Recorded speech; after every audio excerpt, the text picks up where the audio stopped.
உங்களுக்கு தெரியும். இதுதான் நம்ம எல்ஜி இன்வெர்ட்டர் பிசிபி. ஓகேங்களா? நம்ம சேனலில் பழைய வீடியோவில் வந்து LG inverter PCB versus Samsung single door inverter PCB அப்படிங்கிற ஒரு வீடியோ போட்டிருந்தோம். அதில் எல்ஜிக்கு வந்து ஒரு பாயிண்ட் வந்து அட்வான்டேஜ் இருந்துச்சு. என்னென்னு பார்த்தீங்கன்னா, இப்போ நார்மலாக நம்ம சாம்சங்கில் என்னென்னா தெர்மோஸ்டாட் ஆஃப் ஆகிடுச்சுன்னா மொத்த சர்க்கியூட்டே ஆஃப் ஆகிடும். மொத்த சர்க்கியூட்டுக்கு போகிற பவர் கனெக்ஷனே கட் ஆகிடும். அதே சமயம் நம்ம எல்ஜியை பொறுத்த வரைக்கும் தெர்மோஸ்டாட்டுக்குன்னு ஒரு தனி சர்க்கியூட்டே அமைச்சிருக்காங்க. அப்படிங்கும் போது தெர்மோஸ்டாட் லைன் ஆஃப் ஆயிடுச்சுன்னா மைக்ரோ கண்ட்ரோலர் சென்ஸ் பண்ணிவிட்டு அந்த பீரியடை நோட்டீஸ் பண்ணிக்கும். தென் எப்போ தெர்மோஸ்டாட் திருப்பி அகெயின்ஸ் ஆன் ஆகுதோ ஆன் ஆன அட் இன்ஸ்டன்ட் வந்து உங்களுக்கு கம்ப்ரஸர் ஸ்டார்ட் ஆக ஆரம்பிச்சிடும். ஆனால் சாம்சங்கில் அந்த மாதிரி வேலை செய்யாது. அதுக்கு பதிலாக எப்போ தெர்மோஸ்டாட் லைன் ஆன் ஆகுதோ அதுலேருந்து ஒரு 4 நிமிஷம் லேட்டராக தான் உங்களுக்கு வந்து கம்ப்ரஸர் ஸ்டார்ட் ஆகும். ஸோ இதை வந்து ஒரு ப்ராக்டிக்கல் வீடியோ உங்களுக்கு காட்டுறேன், பார்த்துக்கோங்க.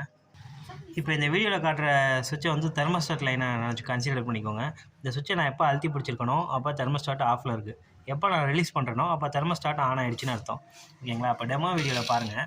இப்போ நான் அந்த சுவிட்சை அழுத்தி பிடிக்கிறேன். இப்போ வந்து பவரை வந்து உங்களுக்கு ஆன் பண்ணி விட்றேன். பவர் ஆன் பண்ணியாச்சு. போர்டில் வந்து இண்டிகேஷன் வந்துருச்சு. ஸோ ஒரு 5 செகண்ட்ஸில் வந்து இப்போ தெர்மோஸ்டாட் ஆஃபில் இருக்குன்னு வச்சுக்கோங்க. இப்போ நான் தெர்மோஸ்டாட்டை ரிலீஸ் பண்ண உடனே உங்களுக்கு கம்ப்ரஸர் ஸ்டார்ட் ஆக ஆரம்பிச்சிடும். கம்ப்ரஸர் ஸ்டார்ட் ஆகிடுச்சு.